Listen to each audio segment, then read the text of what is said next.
Music is what connects us. It is what is universal. It has that connective piece where we hear certain songs. It brings us back to certain memories that we had. And everyone has that. Everyone has that ability.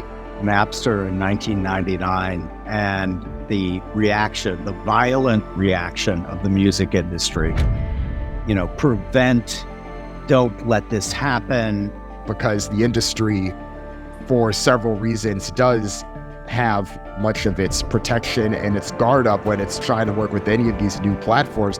The reality is that the industry doesn't have a choice. It eventually needs to adapt to AI. Let's expand the pie. Let's have not a zero-sum game mentality here. That long tail has its corners, it has its pockets, and there's just more and more opportunity there that people can think if you're willing to put the work in. We've never had this many opportunities for people who are creatives. Bet on that. Music and its ability to connect people.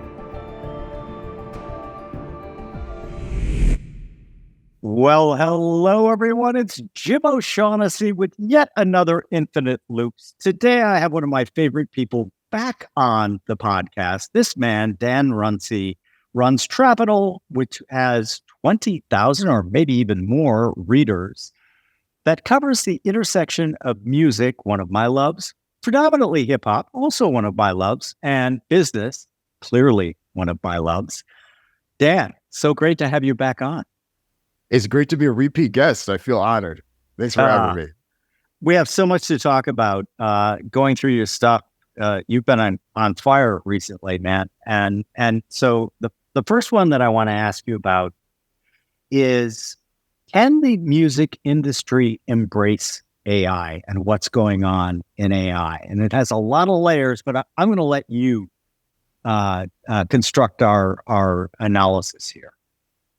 The reality is that the industry doesn't have a choice. It eventually needs to adapt to AI. How it goes about it is what many people are trying to figure out now. But you saw this 25 years ago with the introduction of Napster and everything going digital, and that concept of selling one album that people would buy for $20, it got fragmented, it got disrupted. And even though the industry wasn't willing to buy into it, it eventually caught on.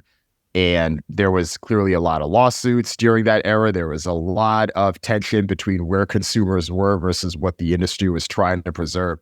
And we still see some of that linger in the industry today. But I do think that with AI, the temperature is different, because even though people are a bit concerned about everything that's been happening, people listening to this probably remember all of the takedowns that happened after that viral song with Drake and The Weeknd, where it wasn't them, but it was their voices, and it sounded pretty authentic and on point to some type of song they would put out, and the industry shut that down. And there were other similar songs that have came up since then. The thing is, the reason why I think AI is the future and will be influential in the industry is that we're already seeing aspects of it take place. There's companies like Endel and others that have already partnered with the major record labels and others to create things like functional music. Artists that are signed to major record label deals have partnered with companies like this. You have other companies like Audio Shake that are partnering with the record labels to take any audio or song that's been created and split it up into its multiple stem components to increase the number of use cases for different songs. So some of this stuff already is happening. I think what people are trying to figure out is, what will the future be for anyone, whether it's you or me, want to take any artist that we're a fan of, create a song of that artist, and then release it somewhere. That's the crux of it. I do think that even though that currently is the wild, wild west, there is a way to be able to regulate it and enforce it. And what I always go back to is the early days of YouTube. When YouTube was first introduced, there were a lot of concerns about, oh, well, if you have an artist and you're just putting their song on a video, how do you know that that's going to be able to have the underlying rights holders be compensated for that? And eventually YouTube figured it out. They figured it out in a way where you could flag for anything that an artist may not want to be associated with. But if you're putting up an organic video, the tagging and all of that was able to work. And the artist does get compensated. If I want to put up a song that has a Drake or a Weeknd soundtrack on it, they were able to do that. And we now see that with TikTok and others. And I do believe that the technology can eventually do the same with AI in the future, where if I wanted to put up a song of Drake and have it sound a certain way, upload it with a particular video or a sound bite that I'm interested in, Drake could have some type of agreement with his record label that makes sure that he gets compensated however many times it gets streamed and played. The same way that we figured it out in video and we once didn't think that it was possible, I do think that that will be possible as well with AI. So if we continue to think about it that way, the future is there. It'll take a lot of legal disputes and things like that to sort it out, but I believe it'll happen. Yeah, and one of the things that I loved when I was reading your take on this is first off, you made the great comparison about Napster in 1999 and the violent reaction of the music industry. Prevent, don't let this happen. And I think that's a losing battle in not just music. It's a losing battle everywhere, as you point out with YouTube. I learned this not too long ago. YouTube only succeeded because Google took them over and fought all their legal battles. YouTube would have gone bankrupt. They would have been sued into bankruptcy if they hadn't. And I love your idea of, hey, let's play with compensation models. Let's expand the pie. Let's have not a zero-sum game mentality here, but these are all like, they're kind of hardwired in people's brains, right? That, hey, that's mine. And Drake is a great example. And it's also the follow-on question I have though is what happens, in books, right? Fan fiction is huge. And, 50 Shades of Grey started out, which sold, I don't know how many millions of copies, started out as fan fiction. What's going to happen when the tech gets even better and say, you, Dan, you write a banger, man, and it's just unbelievable. And then you have Drake sing it. And how is that going to unfold?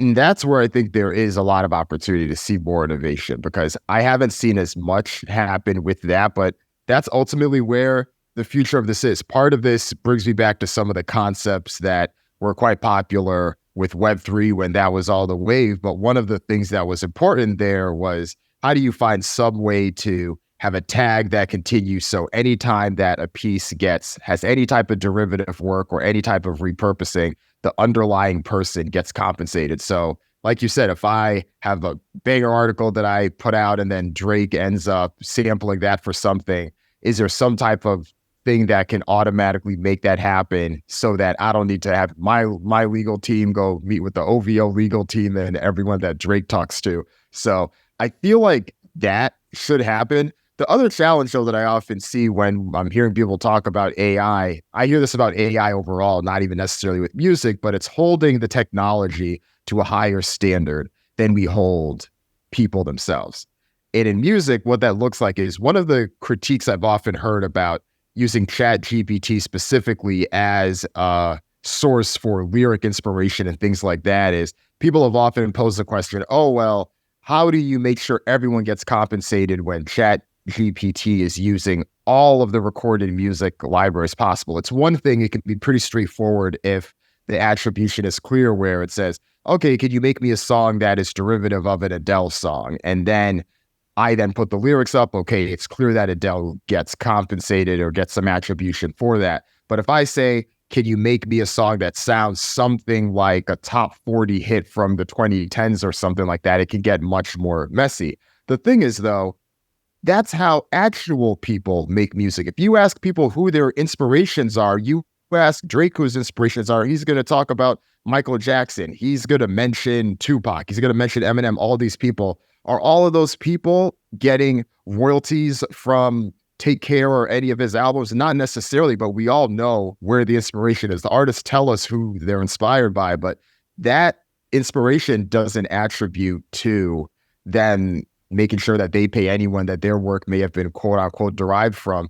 And we don't necessarily do that in music. And I know that's a broader challenge with AI, and I'm hearing about it now with self-driving cars and how people are holding those to, higher standard than human accidents and things like that. So this is a broader issue than music, but it is frustrating to see when we're holding it to a higher standard than the actual artists themselves.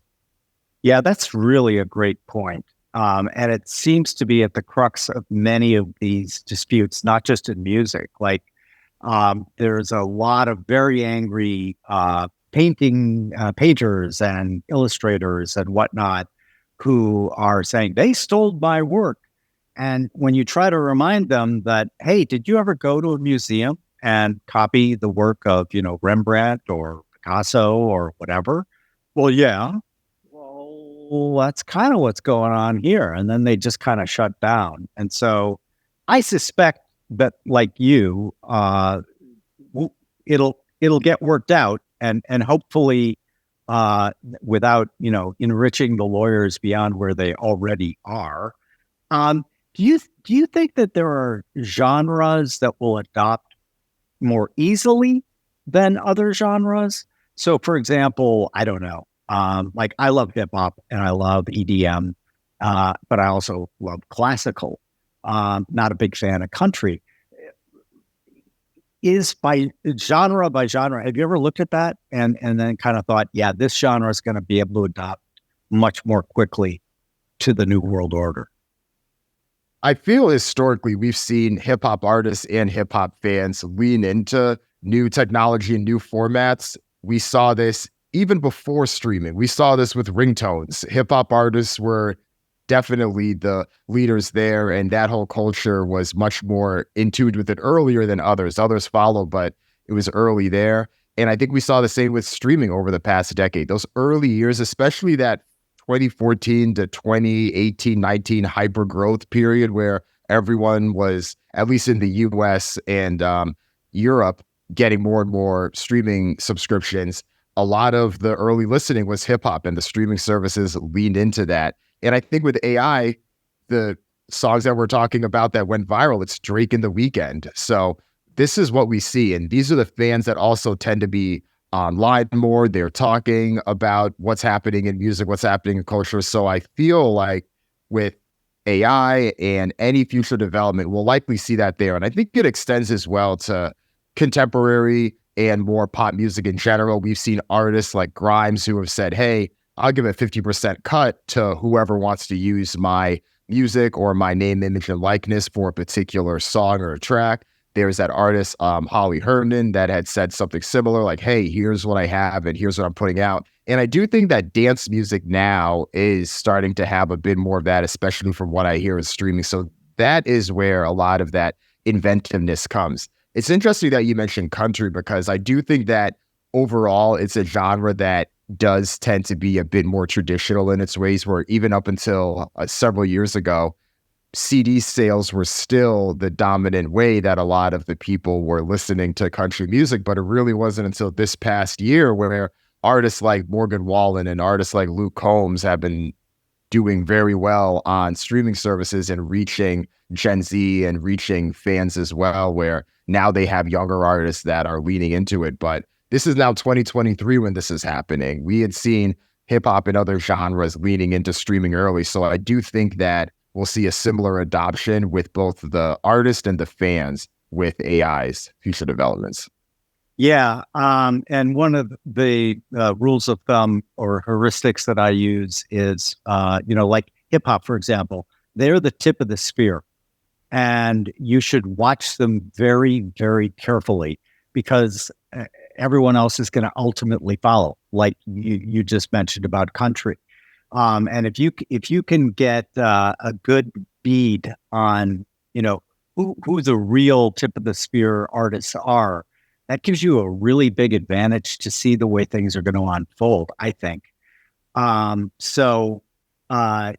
also you've got to go where the audience is, right? So like classical music, I used to be the chair of the Chamber of Music Society of Lincoln Center, and like literally ever since I was involved and loved kind of classical and Baroque music, everyone was wringing their hands, the graying of the audience. Oh my goodness, what's going to happen? Our audience is dying. Well, they forget that other people are also graying and that when they get to a certain age, they're kind of like, maybe we should go check this concert out at Alice Tully. It might be something we might be interested in.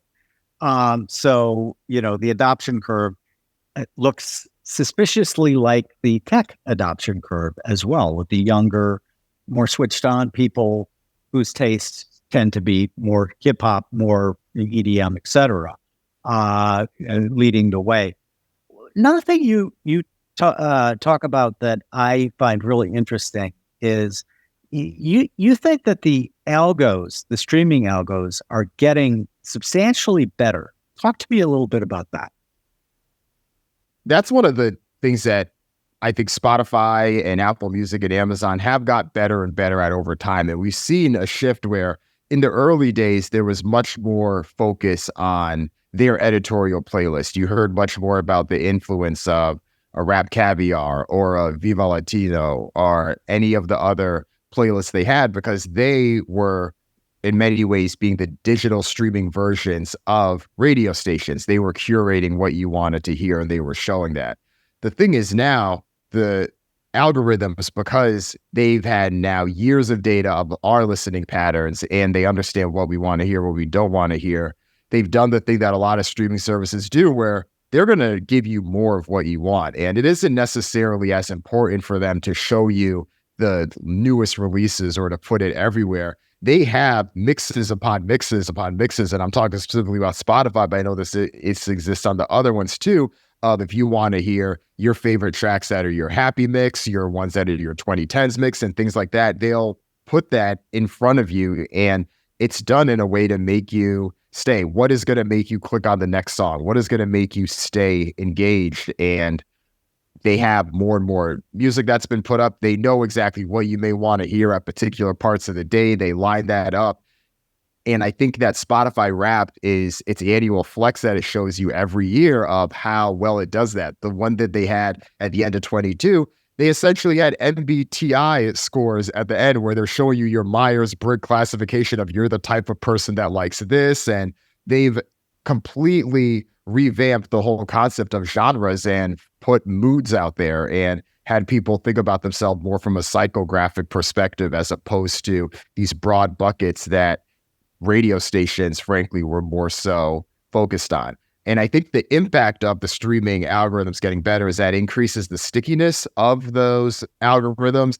It makes you less likely to switch over time. And I know myself, I'm someone that did switch back and forth, primarily on one hand because of my work and just making sure that I have a good understanding of the pros and cons of each. But once you figure that out, there really isn't as much reason to then flip back to see what the next service has. So even though it isn't like this loyalty program or something like an airline where, oh, well, if I'm a United customer, then I go switch to Delta. What am I going to do with these miles? Music doesn't necessarily have that. But the fact that I would have to retrain Apple or retrain Amazon to learn all my preferences, all these playlists, especially the ones that I may not create on my own that they just happen to know, that takes some work. There's some ease there, and I may not want to do that. And I do think it's worked to their advantage. Yeah, and Spotify seems to be, and we're going to talk more about the big three later on, but Spotify seems to be really the leading candidate there. I mean, I used to put tons of time into building playlists for myself and used iTunes. And then iTunes, they essentially wrecked the interface to the point where, it was almost unusable. But conveniently for me, Spotify was on the scene. And so I switched to Spotify, and like literally right now, Dan, their AI is making better mixes for me than I make. Because, I love music. I have music on like all the time. When I'm working, it's mostly classical or especially Bach and Baroque, very mathematical. But when I'm not, it's the wide range. Like I said, I love hip hop. I love EDM. I love all of that kind of stuff. And, you bringing it up, I hadn't thought about it, but of course, that's why they're switching me as the day goes on to less Bach and more, Mongolian techno. Uh, Right. It knows your circadian rhythm, right? yeah, it really does. Is this the death of DJs? Oh, good question. I think that DJs still matter at the outdoor experience or being outside. If you're at a nightclub, if you're at an event, there's a certain pulse that people could feel because at that point, people aren't looking at their screens and it does reset them in this place where they're not in control, but they want to feel that collectiveness. And DJs still do have a role there where I still think it is very tough for someone to just plug in a playlist and then walk away for an evening. You need someone that can feel the tempo and look at everything.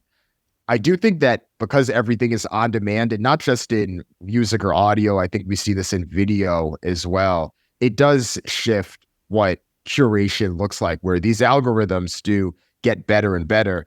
The thing though, and I think that this probably applies a bit more in video than in audio, but people still do value the recommendations that they may get from a friend or from some type of individual person. It doesn't necessarily have to be a curated DJ that they may like or enjoy, but especially for people that are online, like you and I being active on Twitter and elsewhere, if there's something that hits the zeitgeist, and part of that is due to algorithms, but part of that's also just due to the nature of it, we'll be more inclined to then proactively do an on-demand search on our respective search engines, right? I think an artist like Drake or an artist like Travis Scott, Rihanna, Beyonce, they have the ability to at least perk the intrigue, even if someone may not be a diehard fan themselves, to be like, okay, well, people are talking about this. Let me go check it out myself. And that's something that even the algorithm doesn't necessarily have to push. Taylor Swift is someone that has obviously done that over the past year with her album and the tour that she's currently on. That's created enough buzz too.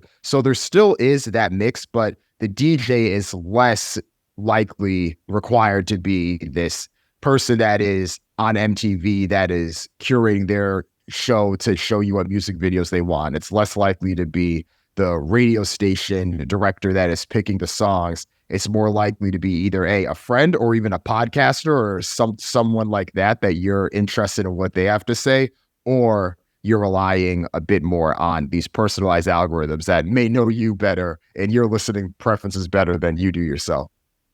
Yeah, and it fits in with my thesis that AI in particular, the models that are going to really thrive, in my opinion, could absolutely be wrong, but are these what they call centaur models. That's man plus machine, human plus machine, and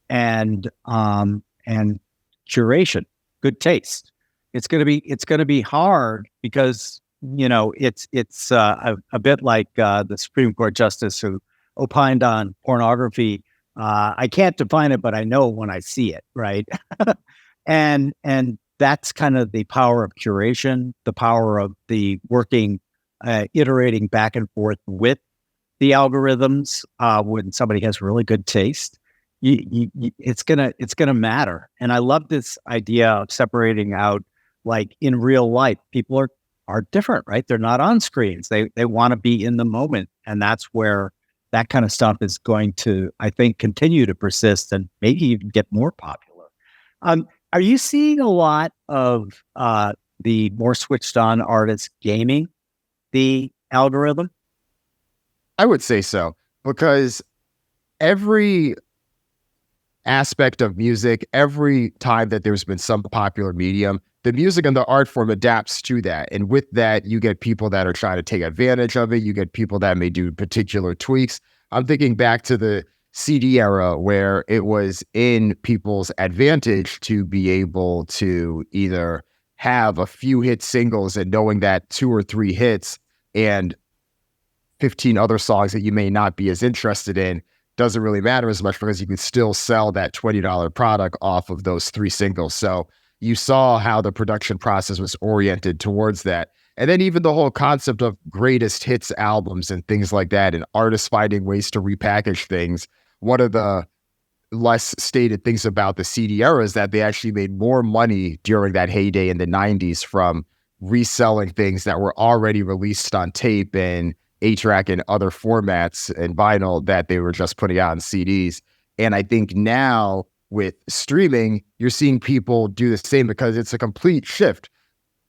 Buying whether it was a tape, whether it was a cassette or a vinyl or a CD in the past, it was one individual item you're purchasing. So it was really just that one-time thing. And regardless of whether you listened to it one time or 1,000 times, it was the same amount of money that consumer was spending. So that's where things were. And I think now in streaming, it's the exact opposite, where you're paying this monthly fee to access it. But if you're playing it one time or 100 times, the artist is being compensated more for that. So what does that lead to? It leads to a few things where you have artists that are doing things that are considered within the rules still, but it's clearly doing things to game the system, whether that's they will have albums that now have 20 and 30 tracks on the album because they know it's in their advantage to be able to do that. They will have songs that are a minute or minute and 30 seconds because on all these streaming services, you need a song to at least have 30 seconds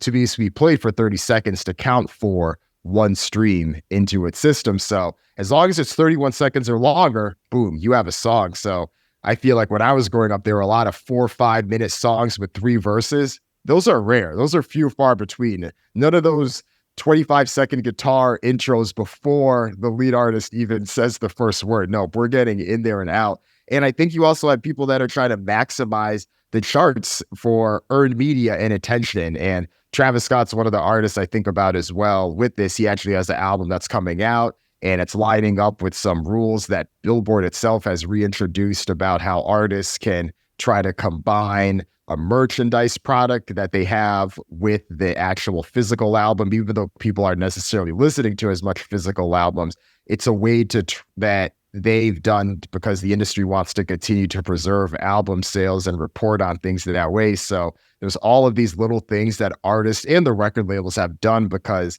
they're all trying to compete for market share. They want to be able to say that we now have 13% of the market, we now have 14, 15% of the market, et cetera.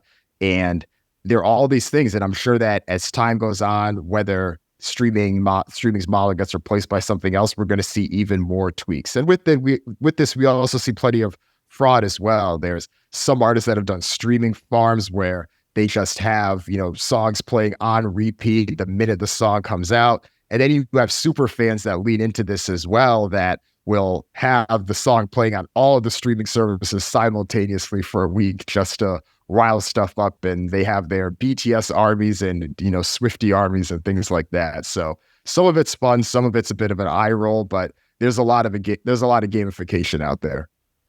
And, when I was rereading some of your stuff, the stat that really kind of floored me was a song on Spotify needs 1,250 plays to equal one CD sale, according to Billboard. Is that still true?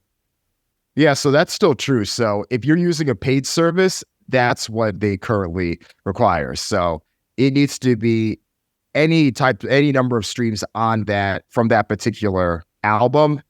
It needs to have 1,250 in order to count for one album sale. So that then goes into this formula where that's how streams relate to album sales. I know you mentioned iTunes earlier. For people that are still purchasing digital downloads of songs, if you purchase 10 of those individual downloads, 10 of those counts for an album. So it's this backwards metric that they've used to then still find some way to have the numbers relate to people actually buying albums 20, 30 years ago and seeing what the numbers did to line up there.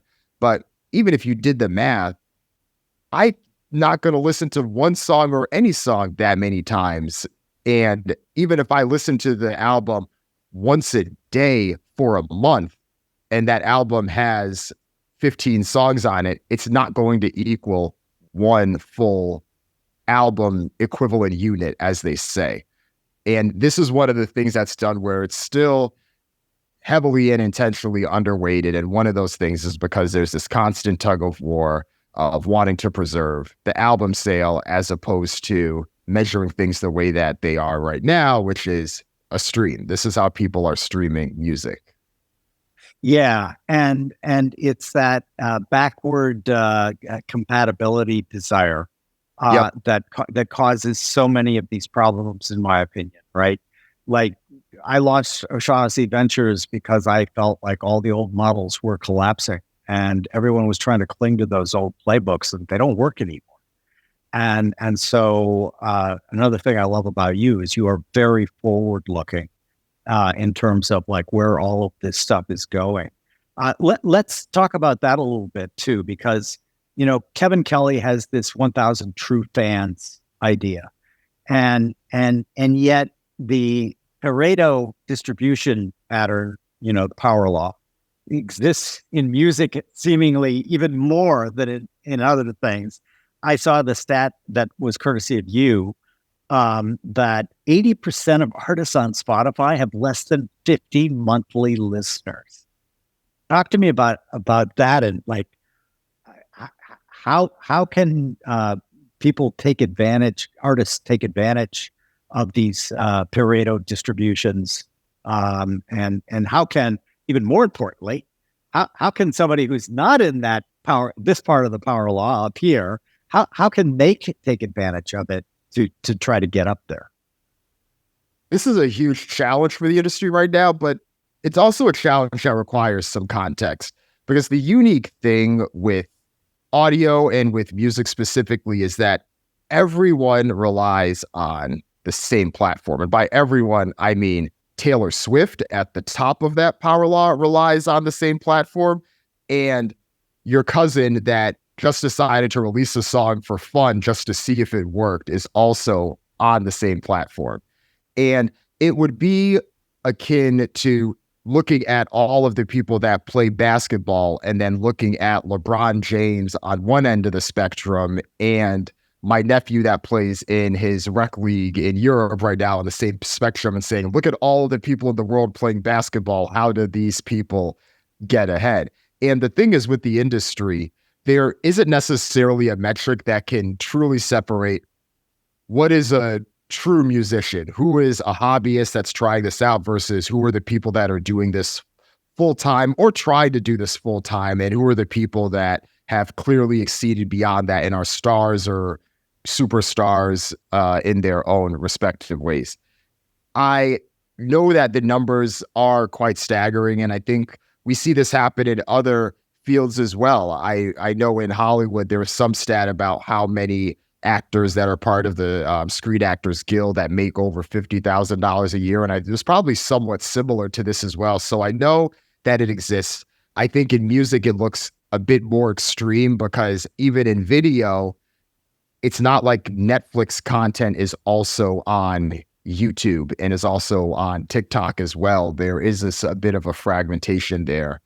I think, though, even though I think streaming has unearthed a lot of it, because back in the days of CDs, a lot of people felt like there was still an opportunity for a quote unquote middle class artist to be able to thrive, because they felt that you could still have the people that you could serve that would want to buy your album for $20. And if you just think about the rough distribution of things and how most record deals worked, if you sold an album for $20, the artist could at least bank on taking home between $4 or $5 of that, at least, 20-25% of the money that comes in, and keeping that. So even if you had, several 100,000 people that were buying your album in over a year of all of the albums you have, and that's it, that's still enough to make a living. And I think in streaming, it's much tougher to do that, because you still need to have millions, or in many cases, billions of streams in order to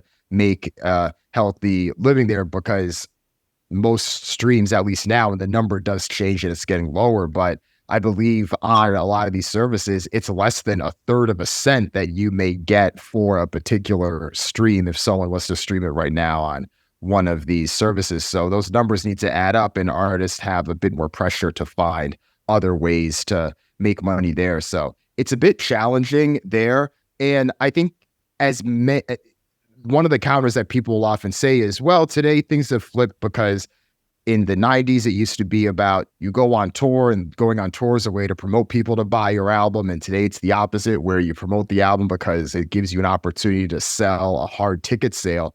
But even touring has a bit of that, or not a bit, has a lot of that power law dynamic as well, right? Because we see the stats now where Taylor Swift and Beyonce are on track to maybe both having billion-dollar tours because of the high demand and people flying across the country or even two different countries to see them, versus your mid-level acts are struggling to sell out theaters and ballrooms and more normal-sized venues and places like that. So this is what happens. And I think that this is another aspect of social media and the increase of content overall, is when you give people more and more options, the more and more that they want the hits.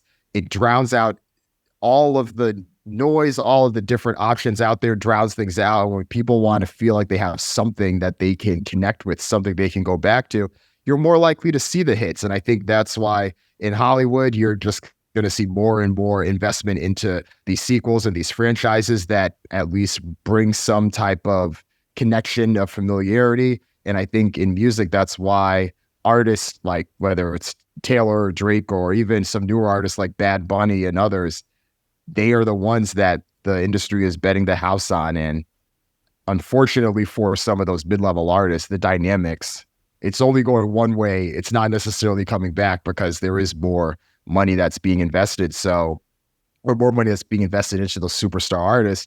So for them, it really does look at, you mentioned Kevin Kelly earlier, what are the ways that you could ignore the quote unquote power law dynamics of trying to serve everyone and trying to have you play the same playbook that some superstar reach?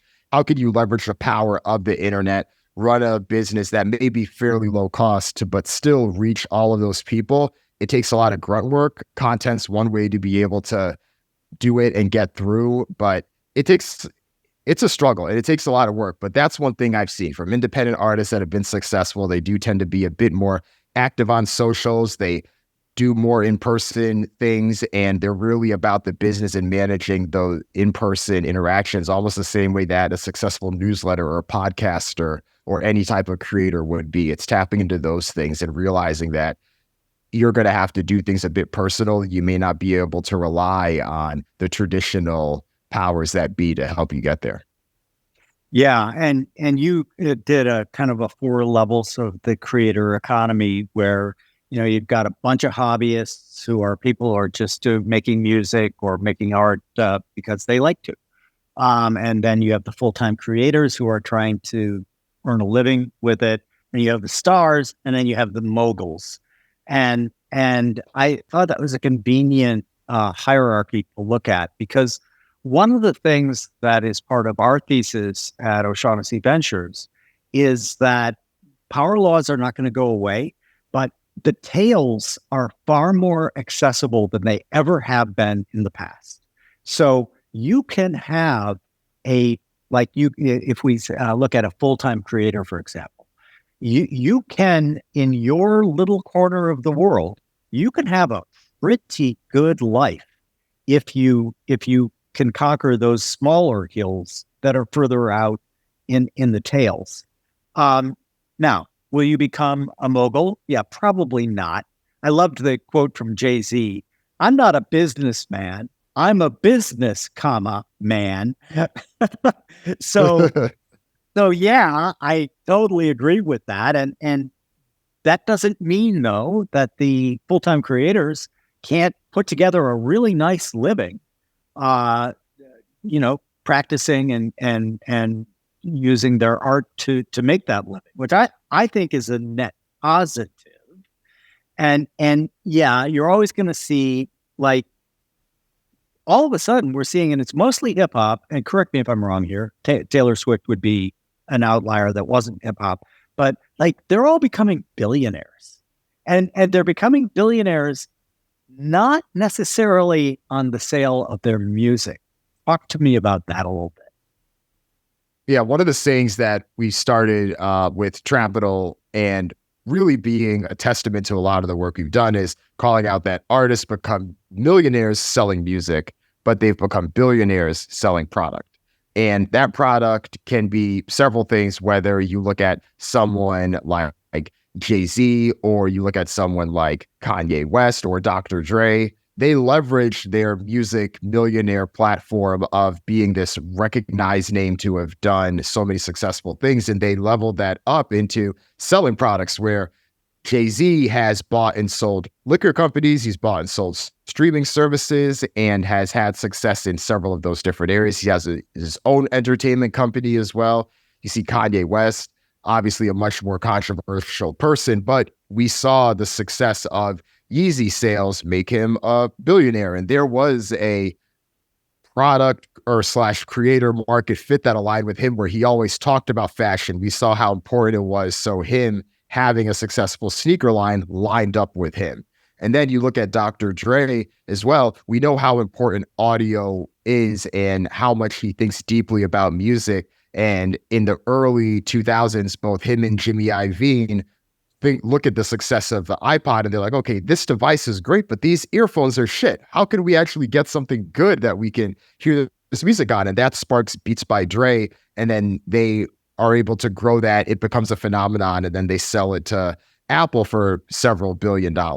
That is what a lot of the artists who have become billionaires have been able to do. They leverage that platform that they had to have success. And we saw that with Rihanna as well, where she has Fenty Beauty, she has Savage Fenty, and there's a few other products she has under her umbrella. And she's continued to be successful where she was someone that earlier in her career was releasing albums every year. Every summer, there was a new Rihanna album.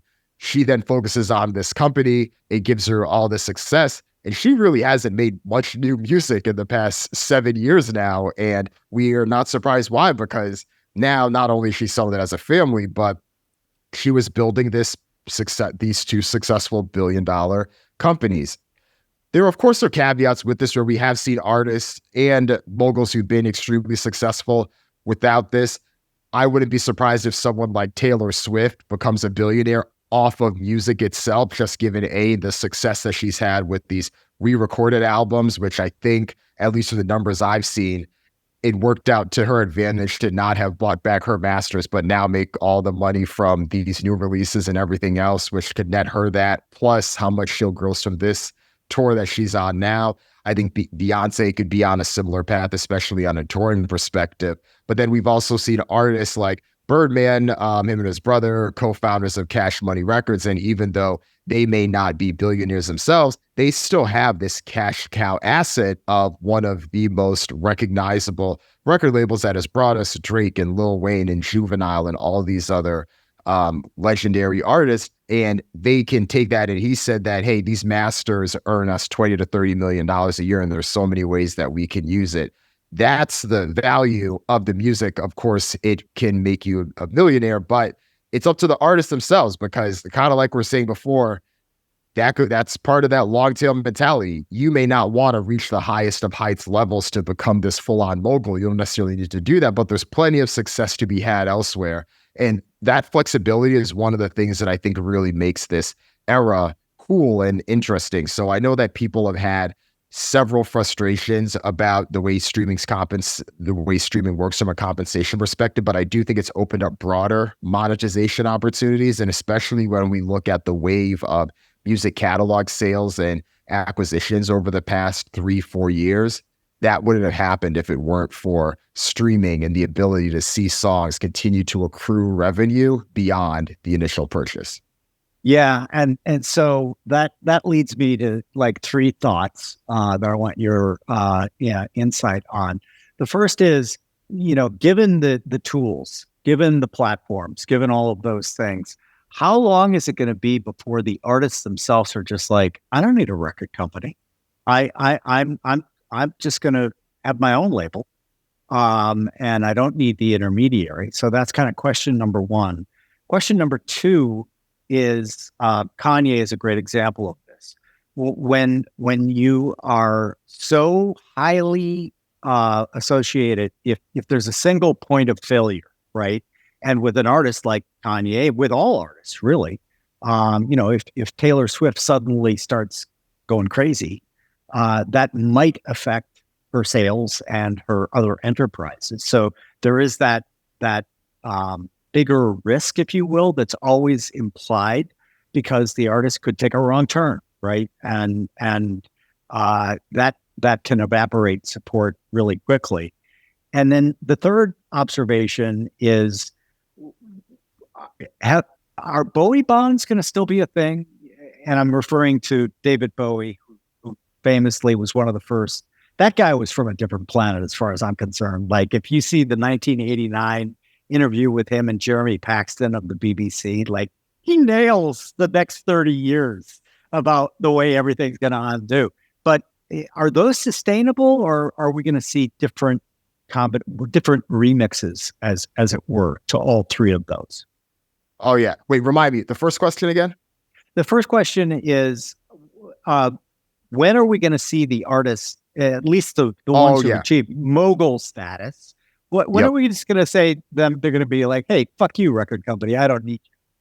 So this is something that I've thought a lot about. And I think the challenge is that now, I think there's two things. One, even though there's more options than ever for artists to put their music out there, there still is a bit of the challenge of getting and being able to break through the initial mold and the noise, because like anything, anytime a platform is democratized, it creates opportunities for everyone. So even though someone may be an aspiring musician, we think about that power law distribution where 80% of the people that are, having or releasing music on Spotify have less than 15 monthly active listeners. In the beginning, even if you have regardless of whether, you may just be, our cousin that's randomly uploading a song, or if you want to be the next Drake, you're starting at that point, and it's very hard to break through regardless. So that's still a challenge. And I think because of that, it's one of those things where how comfortable are you shouting into the void? And for everyone, that's a slightly different answer. And because of that, everyone wants to have some type of help. Everyone wants to have some type of benefit. And the record labels themselves are getting more flexible, whether it's a newer artist and they want to be able to at least see some traction, and then maybe they can offer them some type of partnership. There's other short-term things that can be done where now you have all of these music distribution services that do enable you to release your music, and they will offer you an advance for some portion of your future streaming revenue, but you then as the artist keep your master. So there's flexible options there.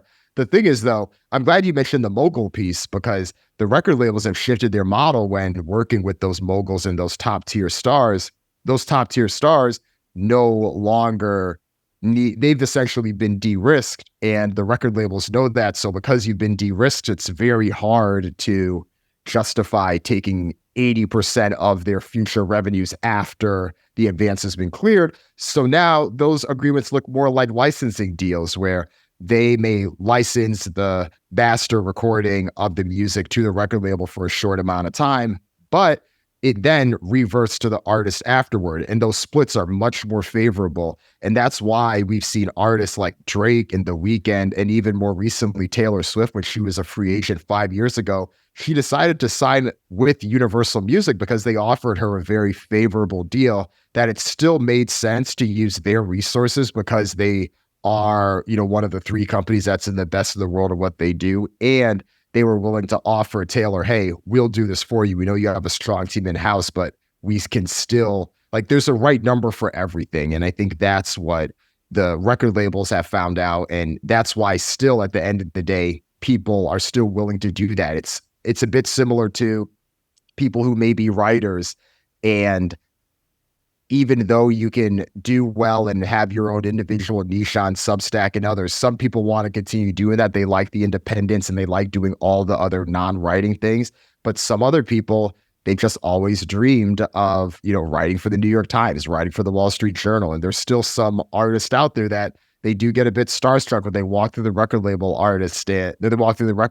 and they want to be the next Mariah Carey. They want to be the next Tony Braxton, whoever.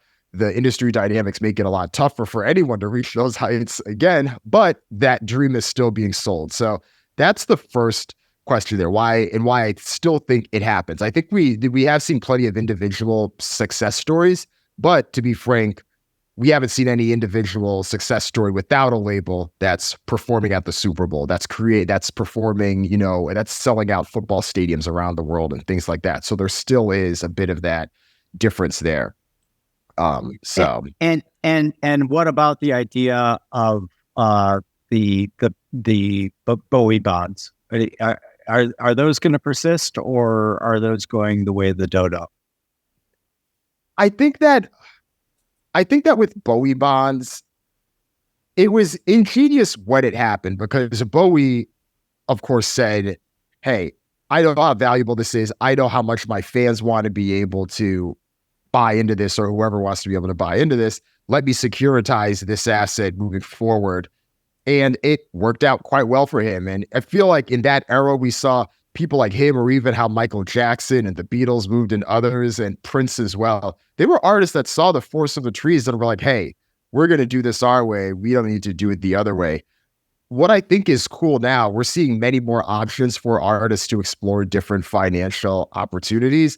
I mentioned earlier about music distribution companies offering advances and offering things like that to artists, so they don't necessarily need to, rely on a record label if they don't want to.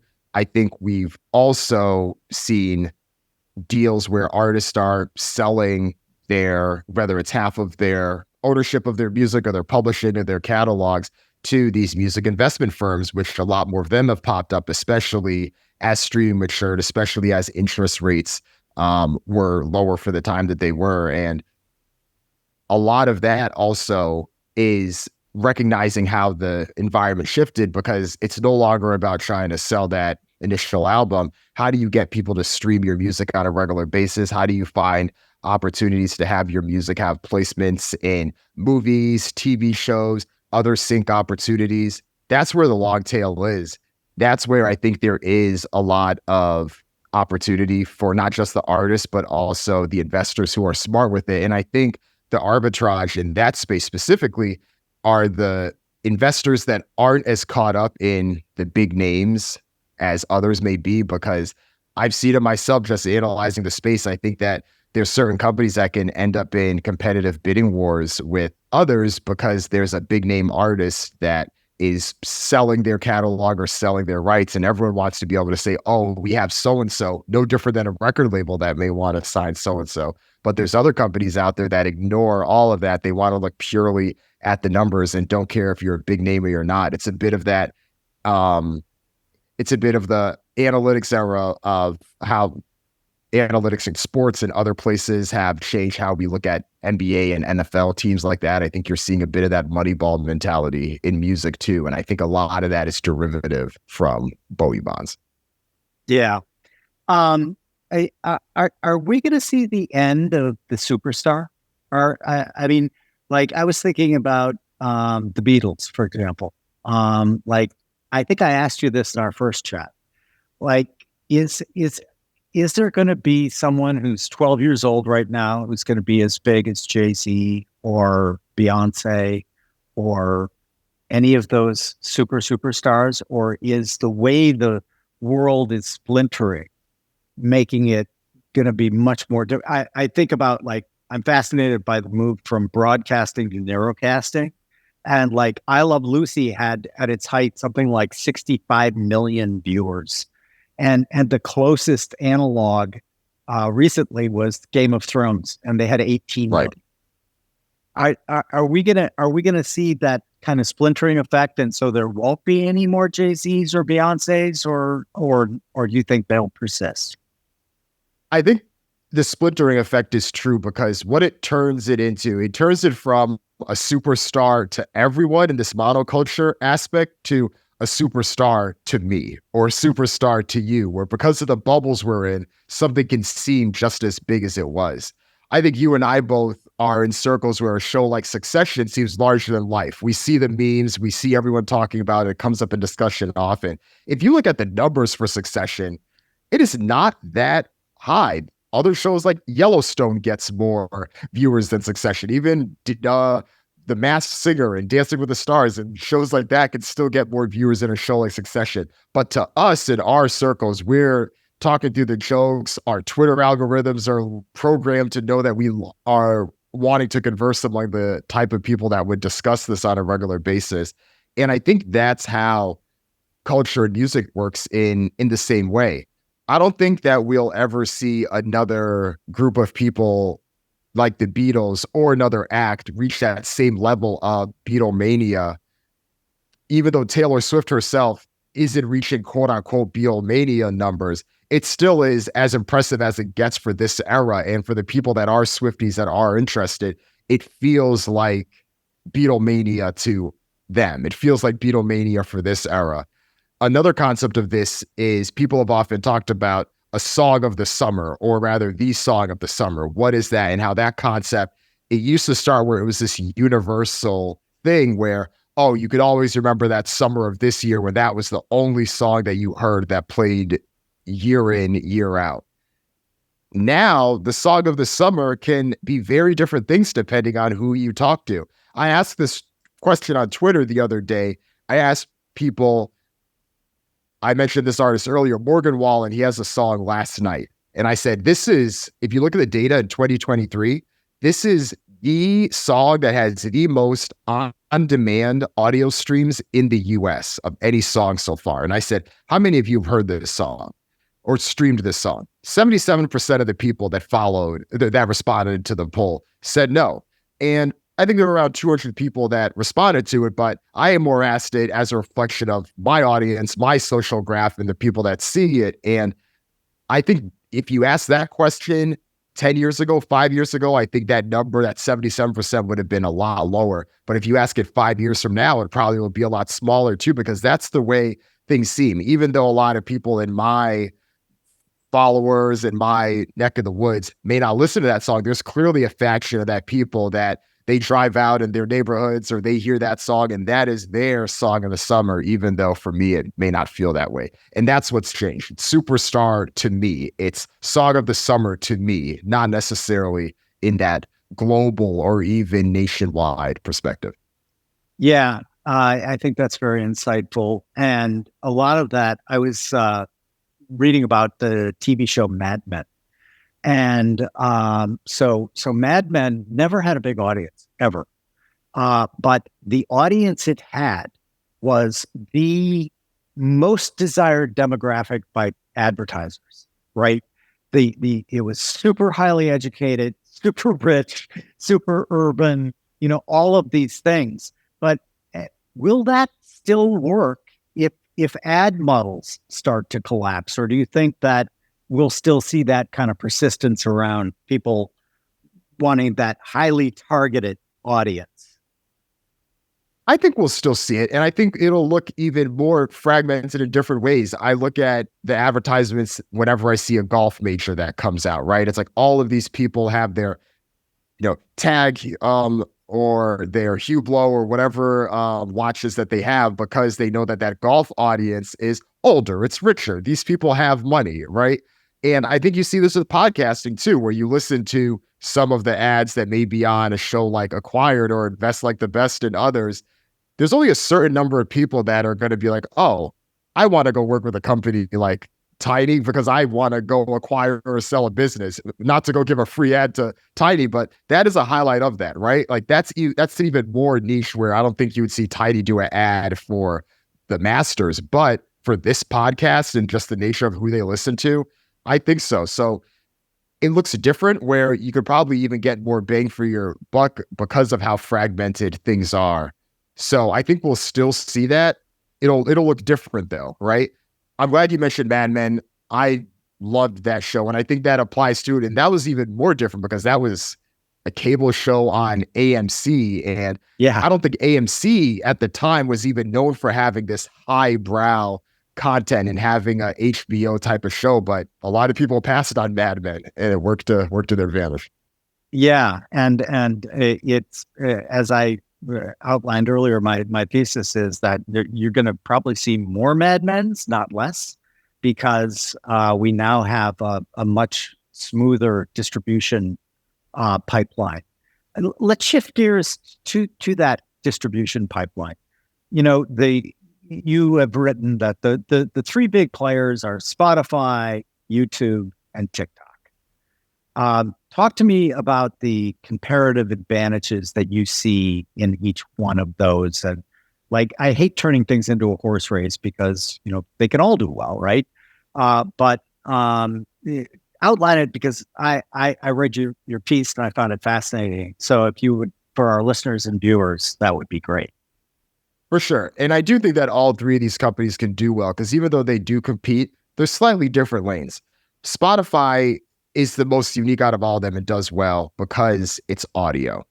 The audio specifically works to their advantage because they've mastered what it means to have a passive listening experience. It's very different than trying to master a video platform, which is much more active. Audio itself, a song, especially because now these songs are shorter and shorter, could only be 2 or 3 minutes. So how are you going to curate a playlist that works to their advantage? How are you going to create a UI that makes people want to stick around? It's something that they can play in the background. I think the real comparative advantage for Spotify relative to the others is that it is this standalone product that in many ways was built to do well and own audio in a way that, I'll be honest, they do have maybe a slight disadvantage compared to a Apple Music or a Amazon, where those sit under larger companies, and YouTube to some extent too. They sit under larger companies and they can leverage their resources. They can use those music streaming services, even though the economics of an audio-based subscription music streaming service, we've yet to see one consistently show profitability at that scale. I know some of the other smaller players have been able to hit it, but Spotify has still been navigating that piece of it, and we've seen some of the challenges with its own podcasting strategy, which I do think can work well. I think there were probably some specific things about the strategy in terms of the over-indexing on celebrity podcasts as opposed to a Call Her Daddy and shows like that really resonate with true listeners that want to hear podcast content, and how that is different than, a YouTube show or trying to sell something like that. So those are some of the challenges there, but I still do think that Spotify clearly was able to be successful and have, more than double the reach that Apple Music or Amazon may have. So they still work there. YouTube, of course, different because it is much more of an active experience. And with YouTube, it's much more international. You can largely access most of it for free. The ads do feel less intrusive than they would feel in Spotify. You may even feel a bit less quote unquote annoyed while listening or while experiencing an ad because it is more of an active experience. And usually the ad itself has to be engaging in general to capture your attention. But YouTube has been continuing to grow, and similar to kind of how we talked about before, you mentioned how them being able to have Google as the parent company help them fight and navigate all of the legal battles that they had. And now they are the second largest contributor of revenue to the music industry, right behind Spotify. So it just shows how much has grown there. And I think they'll continue to grow. I think for YouTube, they clearly want to do more, which is why they've invested so much in their top of funnel with YouTube Shorts, which is a direct competitor against TikTok. TikTok does have a bit of a moat there because they are able to actually have a bit more of a culture that feels tapped into the younger audience. It feels tapped into the type of content and the type of experiences and things that work on TikTok.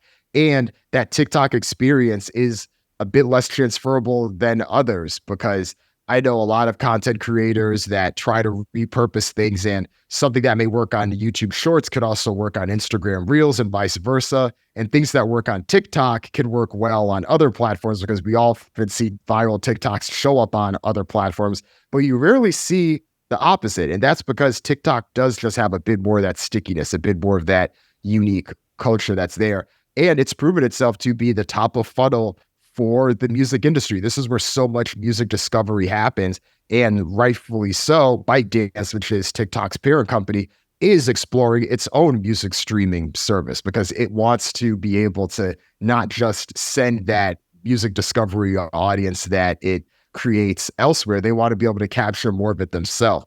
We'll see how well they'll be able to do that. I think there's a number of reasons why creating a Spotify style experience is so different than creating a TikTok style experience.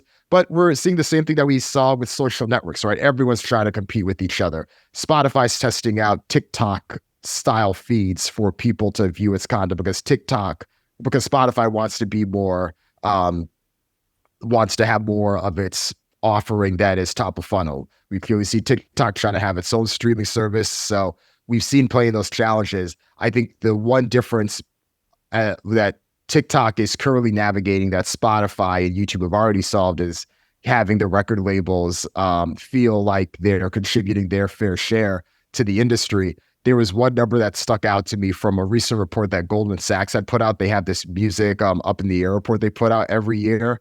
They reported that last year, Peloton paid more money to the music industry and its rights holders than TikTok did. Peloton paid more money than TikTok did. And it's fascinating because, of course, that's just the nature of the current licensing agreements. And anyone that's worked on any of these knows that it is like going up to bat because the industry, for several reasons, does have much of its protection and its guard up when it's trying to work with any of these new platforms. And TikTok has been the hardest one to navigate because it is a bit more unique. These songs are snippets, and how do you work things out? But we did see a new licensing deal that came through recently with Warner Music. I'm sure we'll see others come through, but that's the one that's lagging behind. Yeah, so it stuck out to me that, Peloton is paying more money right now to the major label industry rights holders than TikTok. That's amazing. But the minute you said it, I just kind of thought to myself, well, yeah, that makes sense. Because, right, I mean, that's the music environment when you're exercising. I also like your point about the way Spotify really went after audio, right? And one of the things that we've been experimenting with is like, I am not a YouTube guy. I'm becoming one because I'm trying to learn about it. So, for example, this podcast, we never used to release on YouTube, and now we do. And what we've seen is there is a segment of our audience that vastly prefers to watch it. They like to see your expressions, my expressions when we're talking to each other. But it's a very different experience because it requires a lot more of their attention, right? Because you can have a podcast on when you're doing the dishes. You can have a podcast on, when you're exercising or whatever. And just it's so easy, right? Oh, this is a great podcast. I'm commuting 45 minutes from Greenwich to Manhattan. Perfect. I'll listen to this podcast. But when you add video, right, that's a whole different level of commitment. And I was looking at, so I'm a Spotify guy, right? All of my music is on Spotify, and like that, they're making great lists for me. And so I don't really, when I want to see what's being done that I find interesting visually, obviously I go to YouTube and watch the music videos. But I was playing around last night in anticipation of our chat today with the YouTube music platform, which I'd never really looked at, honestly. When I was listening to music via YouTube, it's just traditional YouTube and watching the video. And man, it looks just like Spotify, the way that YouTube has laid it out. Do you think that kind of copycat thing is going to work for them? I think that what they offer is this bundle package, which could be attractive, where you have this YouTube premium that does give you the YouTube music and that also gives you the YouTube ad-free experience for the overall video. And that is something unique where it's a recognition that offering the same thing straight up isn't going to work, but what can we add to it that can make it attractive? So you're essentially now trying to compete on cost by adding more features. It's similar to that Apple One bundle where Apple may realize that, okay, if we're trying to sell a Apple Music subscription for the same exact cost and offering it as a Spotify subscription, some people may see that as a tougher offering. But if we can bundle Apple One for whatever price it is right now and give you gaming and Apple TV and all this other stuff, okay, that's interesting. Now you've changed the stakes of what it is. And I think that is the way that it works, because I've seen the YouTube music interface too, similar vibe. And it does feel different from YouTube itself because it is that black screen with the writing. And it's like, okay, this looks a lot like Spotify does, right? I think it can work from a packaging perspective. I do think that rightfully so, YouTube is trying to capture all of it and do all of the things. And when you do have that much money and that much of a war chest with Google behind you, it's in your best interest to try these things, right? It's almost like you approach these things like instead of making a bet on another company, why not do it yourself? If it doesn't work out, okay, it may not work out, but if you try 5 of these things and one of them works out, then one of them pays off for the rest of them. It's no different than in investing, but you're treating it like investing in your own company. So it makes sense to try it.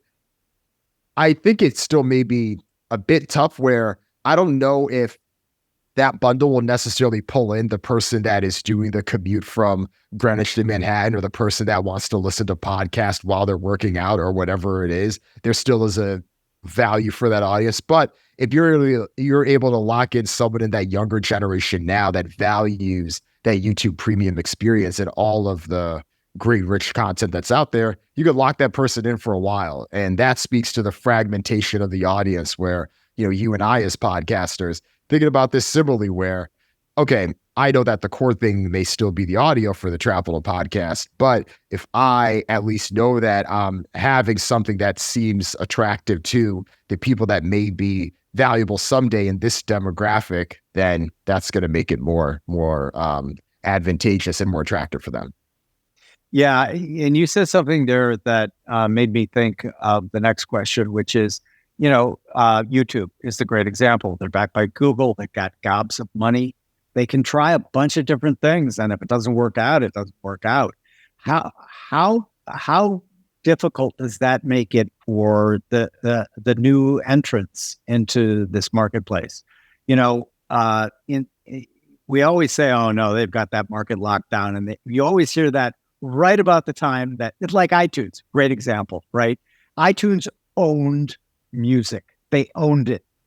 And like everyone is like, I remember I love to read things that were written a long time ago contemporaneously, right?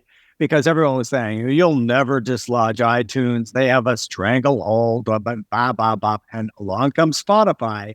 So kind of giving us the benefit of your deep domain knowledge. If I was going to ask you to, like, with the broadest lens, look at the future of the music industry, the likelihood that someone can come and displace Spotify, what do you think? I do think that it would be tough, but it's not impossible, because with the iTunes argument that you made, I've looked back at this one as well, because what iTunes solved temporarily was, let's put a business model around what people are doing on Napster or Kazaa or LimeWire or whatever it is. People are downloading these songs. Let's have them pay for the songs themselves, and they don't have to worry about viruses. They don't have to worry about, messing up their computer or any of this other stuff. Let's make it easy for them. What Spotify did was, okay, let's take a step back. As much as that solved the direct issue with Napster and piracy and file sharing, it didn't solve this other aspect, which is convenience. How do we make it easy? Because there still is this friction of, oh, I want to hear this song. Let me go type it in. Let me go download it. Oh, it's in my library. Now let me go play it. No, that isn't as quick and easy as, oh, well, let me go ahead and now I have access. You're not selling me on ownership. You're selling me access. And that's what Spotify did. They were able to do that in a way that felt native and felt unique. And that's why it worked well for them. And they've still been able to sell it and improve the convenience that they're able to sell through the improvement of the algorithms and things like that. Where I do think that the Spotify model, of course, has its challenges right now is in what profitability looks like in the long term, figuring out what its non-music audio strategy long-term is, that it could depend on more shows than just, Rogan and Call Her Daddy and others, where they can earn enough money off of music so it can essentially be the loss leader that they hope it would. I know they're still trying to navigate that with podcasting. So that's one of the bigger question marks there. But I think to necessarily have the convenience of Spotify be beat by something else, you would need to be reaching a demographic that they don't reach, and you would need to be doing it in a way that's better than they do. And I think one of the areas that Spotify themselves and others have talked about is how do we get this Gen Z audience to stream as much as millennials did and stream as much as the, baby boomers and Gen X currently is streaming. And it's been a tougher nut for them to crack because this audience is on TikTok. A lot of the more gamer and intense folks in the audience are on Discord and places like that. And how does Spotify enter that piece of it? How do these music streaming platforms enter that area?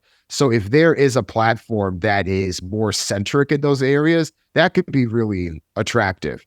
I still think that it would need to have some type of reach so it isn't just live in Discord or it doesn't just live in TikTok or things like that. But that's where, if there's any disruption that I see now, that's where it could come from, unless there's some further way to have it where you're disrupting the experience that someone has to really make it more attractive, where you're doing that passive experience, because that's where I think that's why I think TikTok works, and where TikTok even stands a bit different from Spotify, because Spotify still requires some on-demand interface activity versus what TikTok does well. It's just that endless scroll. It's entertainment. You're able to just scroll through and experience it. So is there some combination of what you take that TikTok experience plus where this Discord Gen Z audience is, and you look at that and what that amalgamation could look like?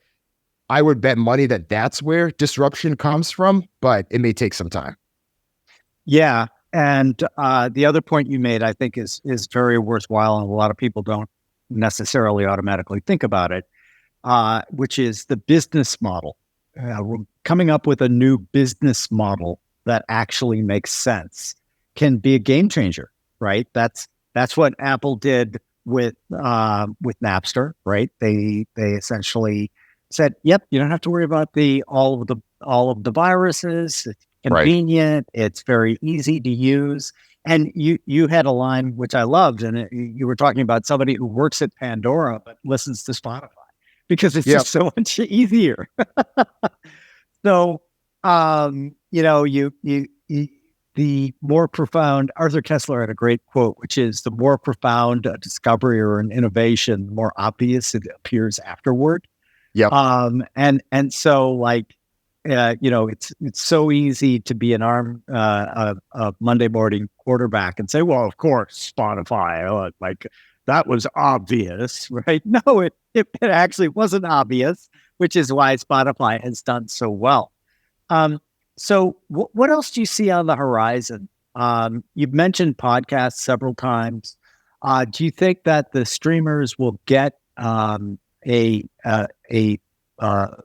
more of a toehold there, like Spotify with Joe Rogan and others, or do you think that that's a ecosystem that is just going to be hard for them to take over?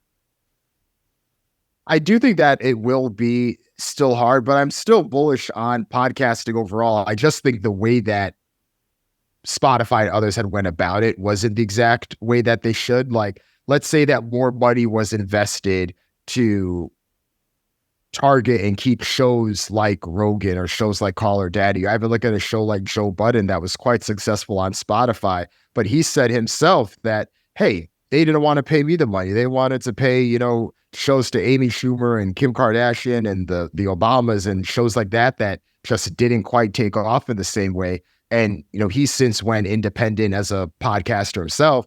That was a lost opportunity because he was someone that was doing, and he had the number one podcast on Spotify before that Rogan deal had happened. So there still are opportunities out there, and I think we still are early with that. So we'll see. But I do think that from an economic perspective, one of the advantages comes when Spotify and the streaming services as well continue to raise the prices, because one of the pain points for the industry has been the record labels want Spotify and the other streaming services to raise the prices, because Spotify, at least in the US and in several markets in Europe, still costs $9.99 a month for an individual user. That's the same price that it cost 12 years ago when it launched in the US. It's the same price that the nascent music streaming services costed 20 plus years ago. And while everything else has increased in price, whether you look at all the video streaming services, which are now, some of them, the maximum HD or 4K versions cost $20,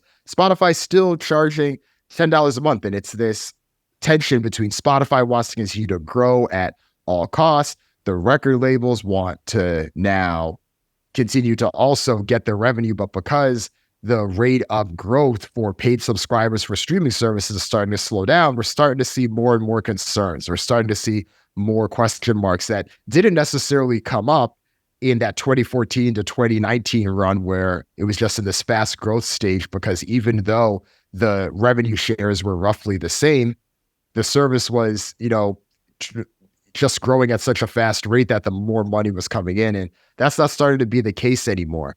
I do think that there's plenty of room for Spotify to increase the price if they wanted to increase to $13, $14, $15 a month, even in its most developed markets. I think they probably wouldn't lose too many subscribers, especially if the other streaming services follow suit. So things like that can help can help as well, because even if the splits stay the same, you could still fundamentally have a much healthier business. But how does that look from a growth perspective? I don't know the specifics there, but I do suspect that they have room to be able to improve that. So that's one thing. And with that, there's also negotiations about, okay, well, if they do raise the price, how does that additional money get split? Because Spotify feels like it's entitled to some portion of it. The major record labels feel like they're entitled to some portion of it. And then there's all of these more inner debates about how money should get split, who should get more if you start a streaming session with one artist for another. Some of those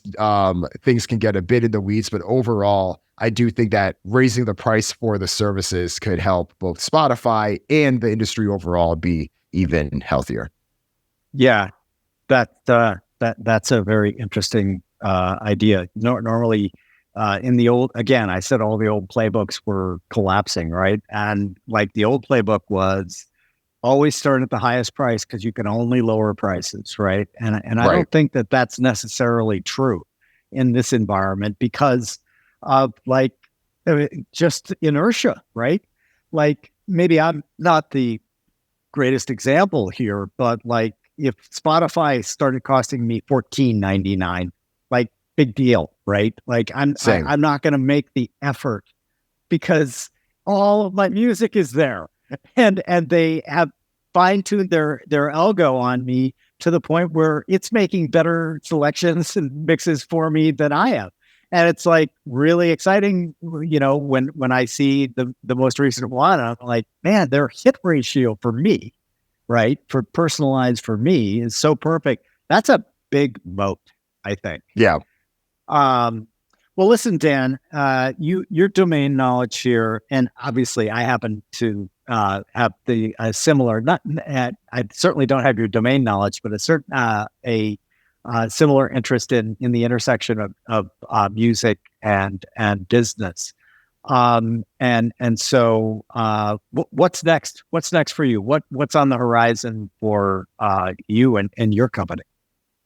Also, a few things. I mean, I'm happy about all the work that we've been able to do. So started Trapital 5 years ago. We've been able to expand it into the podcast where we're sharing insights on a weekly basis. We have our newsletter as well, where we're sharing a lot of those insights as well. And we're doing it on socials too. And it's just been great to be able to continue to reach, serve, and truly be a service to not just the people that work in this industry, but the investors, the founders, the people that are building companies off of the insights they learned in Trapital, the investors that reached out plenty of times for due diligence, wanting to get my perspective on deals that they're working on. And a lot of that, over the years expanded to my own angel investing, which then expanded into my own investments through Trapital's fund. So I'm excited about that. I'm excited to continue to make an impact there. And for me, mission with Trapital from the beginning has been to elevate the business of music, media, and culture. We've done that through years through our content, We're going to continue doing that as well through our investing and having that media and venture arm work in tandem with each other. So I'm excited about that. And I think we're at a really interesting inflection point in this industry too, with so many of those second order effects we're now seeing with streaming, the introduction of AI, especially linking back to everything we talked about at the beginning of the conversation. So to have this pole position to be able to not just share the insights, but back the next generation of successful companies is exciting. Yeah, that's super exciting. And, I'm always, I get sometimes too effusive, but what a time to be alive, man. I mean, like, there's so many cool new things coming down the pipeline that it's just like, man, if you're not really fascinated and interested in all the opportunities, something's wrong. Because certainly in my lifetime, I've never seen this many opportunities for a variety of people. And I just think it's incredibly exciting. Well, Dan, you might remember from the first time you joined us, we have the question that we ask all our guests at the end, which is we're gonna wave a wand and make you the emperor of the world for a day. You can't kill anybody. You can't put anyone in a re-education camp, but you can incept them. We're going to hand you a magical microphone, and you can speak two things into it, phrases, whatever you want it to be. And the next morning, all the population of the entire world is going to wake up whenever their morning is, and they're going to say, I just had two of the greatest ideas. I'm going to act on them. What are you going to incept in the world's population? Well, the first thing I'll say, which is timing with this conversation, is that music is what connects us. It is what is universal.